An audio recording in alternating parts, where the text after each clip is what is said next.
Hi friends. నా పేరు అచ్యుత్. నేను వైజాగ్ నుండి. సో ఈ రోజు నుంచి మీకు పాలిటిక్స్ గురించి చెప్తాను అనమాట. సో ఇంకా లేట్ చేయకుండా క్లాస్లోకి వెళ్ళిపోతాం.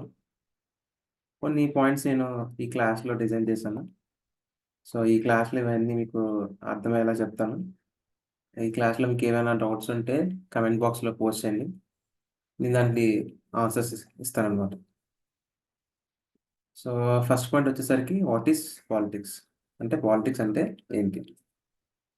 Politics is like a rules of game, but for the whole country, it's how people decide who gets to make the rules. Like how in a classroom, teacher decides the rules, and at home, parents might do that. In politics, everyone work together to choose the leaders, just like classmates decide on group activities. ఈ point యొక్క అర్థం ఏంటంటే politics అనేది ఒక game లాంటిది అనమాట. Politics అనేది ఒక గేమ్ లాంటిది. ఎలా చెప్పాలంటే సో మనం ఏం చేస్తాం? మనం ఓట్లేసి నాయకుల్ని గెలిపిస్తాం. సో వాళ్ళు మనకి లీడర్స్ అవుతారనమాట. సో వాళ్ళు మనకి ఏం చేయాలని చెప్పేసి వాళ్ళ రూల్స్ డిసైడ్ చేస్తే అప్పుడు వాళ్ళు చెప్పినట్టుగా మనం మనం ఉండాలన్నమాట. సో మనం చూస్ చేసుకుంటున్నాం లీడర్స్ని ఓటేసి. సో రూల్స్ అనేవి వాళ్ళు పెడతారు అనమాట. సో ఇది ఎలా చెప్పాలంటే ఫర్ సపోజ్ మీరు క్లాస్లో ఉన్నారు, క్లాస్ రూమ్లో ఉన్నారు. క్లాస్ రూమ్లోని ఒక లీడర్ ఉండాలి. సో క్లాస్ రూమ్లో ఒక లీడర్ ఉండాలి. మీరందరూ ఏం చేస్తారు? పలానా పర్సన్ని చూస్ చేసుకుంటారు అనమాట. పలానా పర్సన్ని చూస్ చేసుకుంటారు. అలాగే ఎలక్షన్స్ కూడా, అలాగే పాలిటిక్స్ కూడా. ప్రజలందరూ కలిసి ఓట్లేసి నాయకుల్ని ఎంచుకుంటారు. దాన్ని పాలిటిక్స్ అంటారు. Why politics matter? Why politics matter? Rules help us play fair and safe, just like in a game of soccer or a board game. Without rules, there would be confusion and unfairness. Politics sets these rules for a country, so everyone knows what's allowed and what's not allowed, ensuring everyone is treated fairly. So ఎలక్షన్స్లో కానీ పాలిటిక్స్లో కానీ కొన్ని rules ఉంటాయన్నమాట. కొన్ని rules regulations ఉంటాయన్నమాట. ఎలాగైతే మనం క్రికెట్ ఆడుతున్నప్పుడు బాల్ బయటకు వెళ్తే 6 అని, కింద నుంచి వెళ్తే 4 అని ఎలాగైతే రూల్స్ ఉన్నాయో, అలాగే పాలిటిక్స్ కూడా కొన్ని రూల్స్ ఉంటాయన్నమాట. ఆ రూల్స్ ఫాలో అవుతూ పాలిటిక్స్ అనేది చేయాలి. రూల్స్ అని పాటిస్తూ చేయాలన్నమాట. So introduction to democracy. Democracy is like having a say in what game the class plays during recess. Everyone's opinion counts, and the most popular choice wins. In India, grown-ups vote to pick leaders who make big decisions, and similar to how students might choose a class monitor. దీని అర్థం ఏంటంటే ప్రతి ఒక్కరికి వాళ్ళ యొక్క అభిప్రాయం ఉంటుంది అనమాట. నీకు నచ్చింది తనకు నచ్చపోవచ్చు. ఒకళ్ళు ఒక పాయింట్ చెప్తారు, ఒకరు ఒక పాయింట్ చెప్తారు. ఆ పాయింట్ నీకు నచ్చకపోవచ్చు, నువ్వు ఇంకో పాయింట్ చెప్తావు. కానీ నువ్వు చెప్పే పాయింట్ని ఎక్కువ మంది అర్థం చేసుకొని దాన్ని సపోర్ట్ చేస్తే అప్పుడు ఆ పాయింట్ అనేది విన్ అవుతుంది అనమాట. ఆ పాయింట్ అనేది విన్ అవుతుంది అనమాట. ఇది ఏ విధంగా అంటే క్లాస్లో మీరు ఉన్నారనుకోండి. క్లాస్లో మీరున్నారు, ఒక డిస్కషన్ జరుగుతుంది అనమాట ఒక పాయింట్ మీద. సో మీరు ఆ పాయింట్ మీద బలంగా మాట్లాడితే అప్పుడు పాయింట్ అనేది విన్ అవుతుంది, అది ఎగ్జిక్యూట్ అవుతుంది అనమాట క్లాస్లో. సో ఆ విధంగానే పాలిటిక్స్ కూడా. మీరు చెప్పే ఒపీనియన్ అనేది కరెక్ట్ అయితే, అది అందరికీ మంచి జరుగుతుంది అనుకుంటే అది ఖచ్చితంగా అమల్లోకి వస్తుంది అనమాట. అది ఈ పాయింట్ అండి, introduction to democracy. And the Indian electoral system.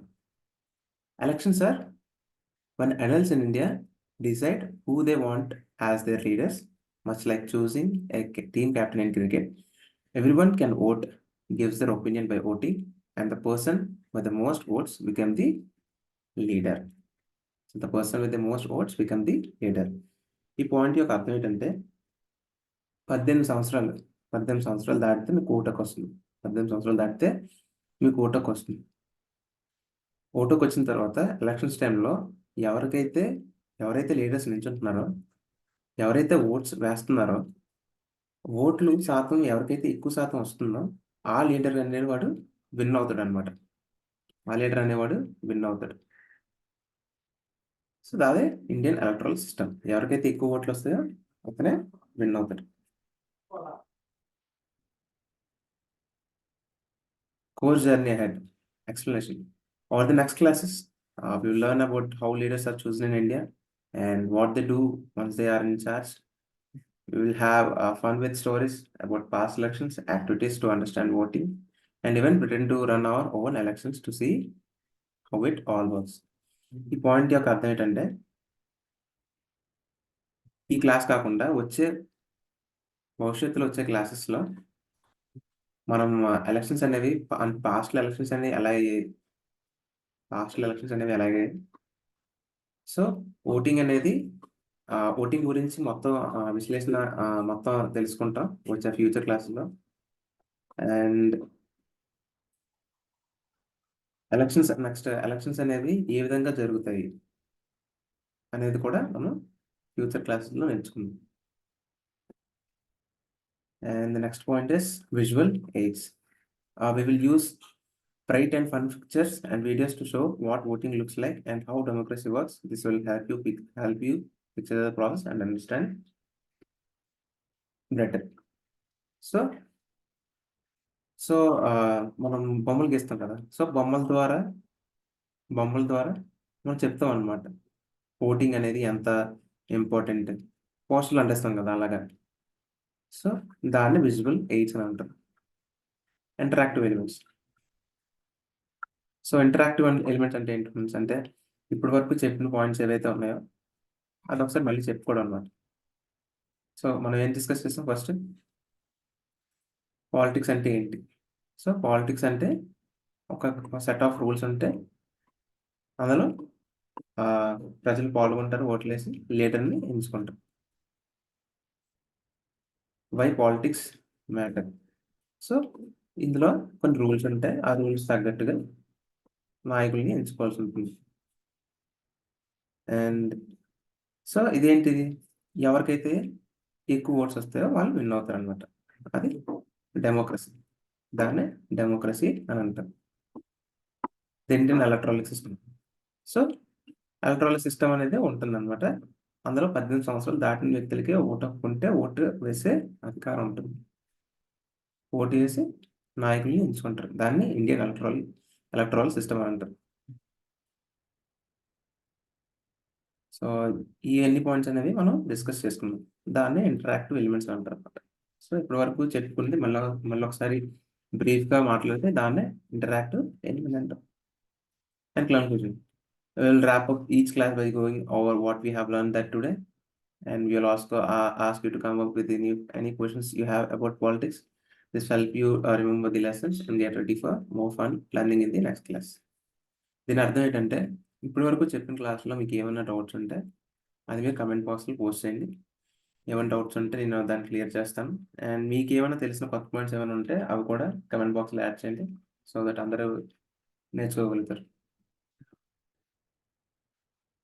అంతే ఫ్రెండ్స్, ఈ క్లాస్ అయిపోయింది.